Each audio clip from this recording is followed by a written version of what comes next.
David should have been at war, but instead he was on the balcony of his house watching a woman bathe.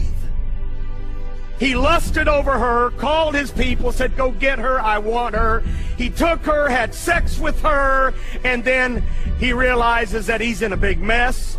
This girl gets pregnant. He's got to do something about this. So Uriah the Hittite, who is the husband of Bathsheba, David brings him in, wants him to lay with his wife and, sort of fix things. Boy, we try to fix stuff, don't we? From the very beginning, we sowed fig leaves. From the very beginning, we try to fix our sin, try to cover up our sin. You can't cover it up. You got to get it washed clean. God's got to take care of it. So Uriah the Hittite, eventually, David sends him to the front line and has the husband killed. Okay, so now David is an adulterer and a murderer. And in 2 Samuel chapter 12, verse 1, look at this. Then the Lord sent Nathan to David, prophet. And he came to him and said to him this story. There were two men in one city, one rich and the other poor. The rich man had exceedingly many flocks and herds, but the poor man had nothing except one little ewe lamb which he had bought and nourished, and it grew up together with him and with his children. It ate of his own food and drank from his own cup and lay in his bosom, and it was like a daughter to him. And a traveler came to the rich man who refused to take from his own flock to prepare one for the wayfaring man who had come to him, but he took the poor man's lamb and prepared it for the man who had come.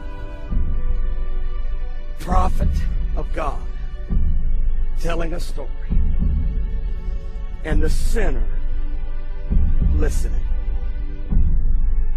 So David's anger was greatly aroused against the man, and he said to Nathan, as the Lord lives, the man who has done this shall surely die, and he shall restore fourfold for the lamb, because he did this thing and because he had no pity. Then Nathan said to David, you are the man.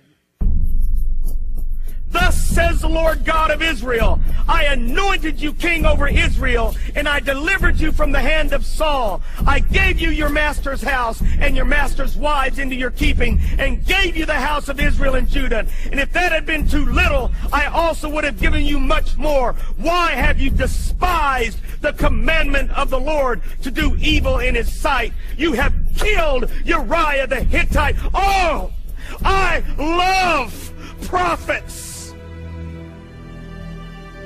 And I love preachers of righteousness.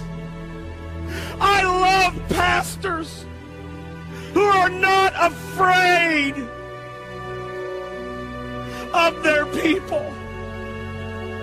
I love pastors who are not ashamed of the whole truth.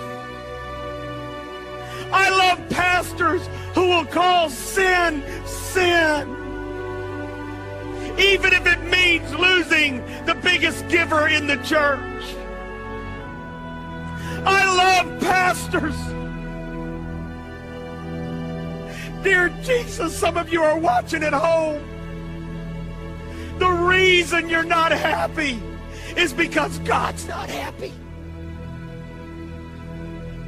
The reason you're not happy, and you got all kinds of stuff, but you're not happy with yourself because you've wavered. And the truth has been set to the side. You just give enough truth to make the people happy, but you don't share the whole truth. Nathan, as he's sharing this, David could have pulled out a sword and sliced off his head. Shut up, Nathan. Get out of my life. This is David. Man of God. King. God, help us. Jesus, help us to return to the God of our fathers.